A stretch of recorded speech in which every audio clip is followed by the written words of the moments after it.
नमस्कार दोस्तों, स्वागत है आपका हिंदी नॉलेज शो में। तो दोस्तों, F-35 दुनिया का सबसे विध्वंसक और सबसे एडवांस लड़ाकू विमान भारत को मिलने की संभावना है। न सिर्फ इसकी कॉस्ट के बारे में पता चला है, बल्कि इनकी जो भारत में प्रोडक्शन को लेकर भी बातचीत हो रही है कि भारत में इसे बनाया जाए। और इसे दिया क्यों जा रहा है भारत को? जी हाँ, चीन के खिलाफ। अमेरिका चीन के खिलाफ बहुत एग्रेसिव स्टांस ले रहा है, तो उसे पता है कि भारत जितना मजबूत होगा चीन के खिलाफ, उसकी लड़ाई उतनी तेज़ी से आगे बढ़ेगी। तो कहाँ से खबर निकल कर आई है, सब कुछ मैं आपको डिटेल से बताने वाला हूँ। और साथ ही इसकी जो आपको बता दूँ कॉस्ट राफेल के ऑलमोस्ट बराबर बैठ रही है। और इसका कौन सा वेरिएंट, इसके 3 वेरिएंट है A, B, C, तीनों की खासियत बताऊंगा, साथ ही कौन सा वेरिएंट भारत को मिल सकता है। तो दोस्तों, वीडियो को हम शुरू कर लेते हैं, लेकिन उससे पहले मेरी रिक्वेस्ट, भाई मैं आपके लिए पर डे 3 वीडियो बनाता हूँ, लेकिन अब भी बहुत से लोग चैनल को सब्सक्राइब नहीं करते, तो चैनल को प्लीज़ सब्सक्राइब कर लो। इसमें कोई खास आपका जाता नहीं है, तो चैनल को आप सब्सक्राइब कर सकते हो। जिन्होंने कर रखा है उनके लिए बहुत बहुत शुक्रिया, थैंक यू वेरी मच। तो अब बात कर लेते हैं F-35 के बारे में। तो इसको लेकर पहले भी बहुत सारे र्यूमर थे, लेकिन पहले इसे वायुसेना ने इसे महंगा कहकर इसे खारिज कर दिया था। उस समय महंगा था भी, अब से 2 साल पहले की बात है। हमारे वायुसेना चीफ ने कहा था कि ये तो काफ़ी महंगा है, इतने में तो हम खुद का बना लेंगे। हालांकि वो बात अलग है कि हमारा जो खुद का एक प्रोग्राम चल रहा है 5वीं पीढ़ी के लड़ाकू विमान का, जिसका नाम है M का, लेकिन वो 2030 तक आने की संभावना है। यानी कि अगर सब कुछ ठीक भी रहा तो 2030 तक 10 साल बाद। ऐसे में चीन ऑलरेडी एक 5वीं पीढ़ी का लड़ाकू विमान बना चुका है और 6ठी पीढ़ी पर कार्य कर रहा है। वहीं भारत के सामने सवाल है कि उसके पास एक ऐसा लड़ाकू विमान होना चाहिए जो चीन को कड़ी टक्कर दे सके। भारत के पास हालांकि लड़ाकू विमान है, लेकिन उसमें से भारत के पास अगर हम राफेल को भी देखें तो उसकी भी स्टेल्थ कैपेबिलिटी नहीं है। स्टेल्थ मतलब 5वीं पीढ़ी के लड़ाकू विमानों में ही स्टेल्थ कैपेबिलिटी होती है, यानी कि ऐसे लड़ाकू विमान जो रडार की पकड़ में नहीं आते। उदाहरण के तौर पर अगर भारत के पास F-35 हो तो वो इस्लामाबाद के ऊपर आसानी से, पाकिस्तान की राजधानी के ऊपर आसानी से उड़कर आ जाएगा, और पाकिस्तान के पास कोई ऐसा रडार नहीं है जो F-35 को पकड़ सके। अब बात कर लेते हैं इसकी कीमत के बारे में। तो हाल ही में अमेरिका की जो पेंटागन है, उन्होंने कहा है कि 2021 के बाद इसकी कीमत करीबन $75 मिलियन से स्टार्ट हो जाएगी एक यूनिट की। भारत को जो राफेल पड़ा है वो करीबन 80 से 85 मिलियन डॉलर का पड़ा है। जी हाँ, यानी कि उससे काफ़ी महंगा, उससे सस्ता भारत को मिलेगा F-35। अगर भारत इसे ऑर्डर करता है तो धीरे धीरे भारत को मिल भी जाएगा। दूसरी बात प्रोडक्शन लाइन की बात होती है, यानी कि इसे बनाकर भारत को कब भेजा जाए। अमेरिका के पास कैपेबिलिटी ये है कि वो आज की तारीख में करीबन 80 F-35 हर साल बना सकता है, और उसका प्लान ये है कि 2022 तक इसे 100 और फिर 2025 तक इसे 150 विमानों की प्रति साल बनाने की एक तरीके से उसकी योजना है, जिस पर वो कार्यरत भी है। लेकिन 80 से 85 वो अब भी हर साल बना लेता है, और ये दुनिया का सबसे ज़्यादा बिकने वाले लड़ाकू विमानों में से भी एक बन चुका है हाल ही में, क्योंकि इसे अमेरिका के जितने भी सहयोगी देश हैं वो खरीद रहे हैं। तो यानी कि विमान में कोई भी एक तरीके से कमी नहीं है। हाँ, कुछ लोग कहते हैं कि जी भारतीय वायुसेना से इनकार कर चुके हैं, तो उस समय इनकार किया था, उस समय इसकी कीमत बहुत थी। उसकी स्टार्टिंग कीमत थी $100 मिलियन से आसपास से स्टार्ट होती है, लेकिन अब इसकी कीमत में 1/4 की कटौती की जा चुकी है, क्योंकि इसकी मास प्रोडक्शन की जा रही है, बल्क में इसे बनाया जा रहा है। अब बात कर लेते हैं कि भारत को कौन से वेरिएंट देने की बात हो रही है। तो इसमें A वेरिएंट देने की बात हो रही है। हालांकि मैं इस चीज़ से खुश नहीं हूँ, मैं आपको कारण बता देता हूँ। देखिए, A, B, C वेरिएंट में सिर्फ 3 अलग अलग तरह की खूबियाँ हैं। वो है टेक ऑफ को लेकर। A वेरिएंट है जैसे कि वो नॉर्मल फाइटर जेट की तरह ही उड़ान भरता है, और नॉर्मल फाइटर जेट जैसे कि रनवे से ऐसे ही वो टेक ऑफ होता है, लैंड दोनों एक तरीके से उसका सेम है।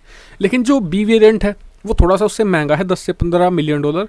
लेकिन उसकी खासियत यह है कि वो उड़ान तो सेम भरता है अच्छे से, लेकिन जब वो लैंड होता है तो वो किसी एक, आप कह सकते हैं छोटे शिप पर भी लैंड हो सकता है। वो हेलीकॉप्टर जैसे एकदम वर्टिकल ऊपर से नीचे हेलीकॉप्टर जैसा वो लैंड होता है। लेकिन जो इसका C वेरिएंट है वो मोस्ट एडवांस वेरिएंट, वो उसकी खासियत कुछ और ही है। मतलब कि एक तो एक्स्ट्रा वेपन तो कैरी कर ही सकता है, उसकी स्टेल्थ कैपेबिलिटी भी थोड़ी ज़्यादा है। दूसरी, वो हेलीकॉप्टर जैसे ही आसानी से उड़ सकता है, और हेलीकॉप्टर जैसे ही एक तरीके से ज़मीन पर वापस भी आ सकता है। इसकी मैंने एक डिटेल वीडियो बनाई है, डिस्क्रिप्शन में लिंक मिल जाएगा F-35 के बारे में। आप वहाँ पर आपको सब कुछ वहाँ पर मिल जाएगा। और आपको बता दूं कि दुनिया में अभी तक 2 ट्रू फाइटर जेट है जो 5वीं पीढ़ी के हैं, दोनों अमेरिकन हैं। एक तो F-22 रैप्टर और एक F-35। और मुझे लगता है कि F-35 ही भारत के लिए सफिशिएंट है, क्योंकि F-22 की कीमत करीबन 250 से 300 मिलियन डॉलर पहुंच जाती है। और दूसरी बात, अमेरिकी कांग्रेस ने उस पर बैन भी लगा रखा है उसे बेचने पर। तो अब बात कर लेते हैं कि अचानक से भारत को देने की F-35 की बात उठी कहाँ से है। तो कहा जा रहा है कि लॉकहीड मार्टिन, दरअसल भारत एक लड़ाकू विमान की डील कर रहा है, जिसका नाम है MMRC-2, जो बहुत से लोग जानते भी होंगे। 14 से 15 अरब डॉलर की डील है, छोटी मोटी डील नहीं है, दुनिया की सबसे बड़ी फाइटर जेट की डील है ये। लॉकहीड मार्टिन जो इस कंपनी जो F-35 को बनाती है, उसने भी एक लड़ाकू विमान भेजा है जिसका नाम है F-21। वो एक मतलब कि F-16 है जो पाकिस्तान के पास, उसका एक छोटा सा अपग्रेड मॉडल है। उसमें हालांकि कुछ नए चेंजेस भी किए गए हैं, लेकिन बहुत ही कम चांसेस हैं अब कि F-21 को वायुसेना खरीदे। बहुत कोशिशें भी की, लेकिन लॉकहीड मार्टिन इसे अपने हाथ से नहीं जाना चाहती। दरअसल चांसेस थे F-21 के, लेकिन अमेरिका की ही एक और कंपनी है बोइंग, उसने अपना FA-18 सुपर हॉर्नेट और F-15EX दो दुनिया के सबसे धांसू लड़ाकू विमान उसने MMR से भेज दिए, जिससे कि F-21 के चांसेस कम हो गए। तो अब क्या चाहती है लॉकहीड मार्टिन कि भारत को थोड़ा सा ऑफर दिया जाए, थोड़ा सा तो सस्ते में दिया जाए। दूसरी बात, भारत में इसके कंपोनेंट बना दिया, क्योंकि तुर्की से पहले F-35 प्रोग्राम में था और वहाँ पर इसकी मैन्युफैक्चरिंग की जाती थी, लेकिन तुर्की को उससे बाहर कर दिया गया क्योंकि उसने रूस से ज़्यादा संबंध बना लिए। तो उस प्लांट को भारत में ट्रांसफ़र किया है, इससे कि भारत को इसकी कुछ टेक्नोलॉजी भी दी जाए, भारत में इसकी मैन्युफैक्चरिंग भी की जाए। और ये दूसरा बेनिफिट ये अमेरिका को देगा कि भारत से तब चीन भारतीय एयरफोर्स से बहुत ज़्यादा डरेगा, क्योंकि उसके अगर भारत से देखिए, उसके जो अगर ईस्टर्न साइड में मैं चीन के वहाँ पर तो जापान को दक्षिण कोरिया का F-35 देकर चीन को पहले डरा रखा है अमेरिका ने। लेकिन चीन ये चाहता है कि उसके जो पश्चिमी क्षेत्र में, यानी कि भारत वाली साइड भी अगर F-35 की तैनाती कर दी जाए भारत को देकर, तो चीन घिर जाएगा और भारत को इससे दोहरा फायदा होगा, क्योंकि हम फिर पाकिस्तान को बिल्कुल ओवरशैडो कर देंगे। पाकिस्तान के पास फिर मैच नहीं होगा। दूसरी बात, पाकिस्तान भारी प्रेशर में आ जाएगा, क्योंकि अब सोचे जब हम मिग जो हमारे मतलब कि सोवियत यूनियन के समय के फाइटर जेट हैं, उनसे ही हम बैंड बजा देते हैं पाकिस्तान की, जो हमारे पास F-35 5वीं पीढ़ी का लड़ाकू विमान आ जाएगा, जो स्टेल्थ कैपेबिलिटी होगी, जिसे पाकिस्तानी रडार देख ही नहीं पाएंगे, वो क्या कर सकता है पाकिस्तान के अंदर घुसकर। तो इनके कारण भारत को भी इससे फ़ायदा है, और रही बात इसको अमेरिका को भी इससे फ़ायदा है चीन के खिलाफ, यानी कि दोनों को म्यूचुअल बेनिफिट है। उसके अलावा बता दूँ, कोई लोग कहेंगे जी महंगा है, तो आज की तारीख में महंगा नहीं है। 75 से 80 मिलियन डॉलर की इसकी स्टार्टिंग है, इसके ए वेरिएंट की, और ए वेरिएंट भी ठीक है, भारत के लिए सफिशिएंट है। भारत को कौन सा उसे मतलब कि एयरक्राफ्ट कैरियर पर उतारने के लिए भी कैपेबिलिटी वो रखता है काफ़ी अच्छी। बस वो vertical take off vertical landing वाला वो थोड़ा महंगा हो जाएगा, 120 मिलियन डॉलर का, मतलब कि काफ़ी ज़्यादा महंगा हो जाएगा। और राफेल की कीमत में अगर हमें मिलता है, दूसरी बात हमें समय पर मिल जाएगा, क्योंकि अमेरिकी कंपनियों की एक खास बात है, उनके हथियार ज़्यादा जरूर महंगे होते हैं सबसे, लेकिन वो समय पर मिलते हैं, और यही सबसे खास बात है। आप जानते हैं कि राफेल की डिलीवरी हमें फिर से लेट हो गई है ड्यू टू कोरोना वायरस और दूसरे कुछ कारण थे, फ्रांस में कुछ प्रोटेस्ट भी हो रहे थे, तो इनके कारण। लेकिन अमेरिका में सिचुएशन नहीं आती है। तो आप मुझे कमेंट करके जरूर बताएगा कि जैसे कि मैंने आपको इस वीडियो में सारी खूबियाँ बताई, क्या भारत को ये लेना चाहिए? पाकिस्तान के लिए, भारत के लिए बहुत ज़्यादा अच्छा हो जाएगा ये।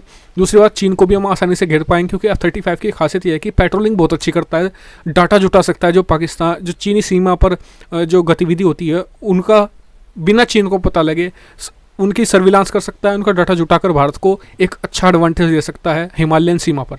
कमेंट कर जरूर बताएगा। साथ ही डिस्क्रिप्शन में जो लिंक है F-35 की डिटेल वीडियो का, वो जरूर देखिएगा। थोड़ी सी वीडियो लंबी हो गई, लेकिन इससे मुझे सारी चीज़ें आपको बतानी जरूरी थी, क्योंकि फिर आपके कमेंट आते हैं कि इसे भारतीय वायुसेना रिजेक्ट कर चुकी है, ये महंगा है, कहाँ से आपको। तो मैंने आपको सारी डिटेल मुझे लगता है बता दी। अगर आपका फिर भी कोई क्वेश्चन हो, पूछ लेना। और हाँ, एक मैं वीडियो बनाने वाला हूँ जिसमें मैं आपको कल या परसों, जिसमें आपको मैं बताने वाला हूँ कि भारत का जो रिसर्च प्रोग्राम है चीन के कंपैरिजन में कहाँ ठहरता है। वो भी देखने के लिए चैनल को सब्सक्राइब कर लेना, वीडियो को लाइक शेयर करना मत भूलना। ऐसी बहुत सारी डिफेंस, फॉरेन पॉलिसी और फाइनेंस रिलेटेड वीडियो के लिए। वीडियो देखने के लिए धन्यवाद। चैनल को सब्सक्राइब शेयर करते रहिए, ताकि मैं आपके लिए ऐसा कंटेंट लाता रहूँ। मुझे भी मोटिवेशन मिलती है जब आप लोग सब्सक्राइब करते हैं, और इस वीडियो को शेयर भी जरूर कीजिएगा। Thank you very much for watching video.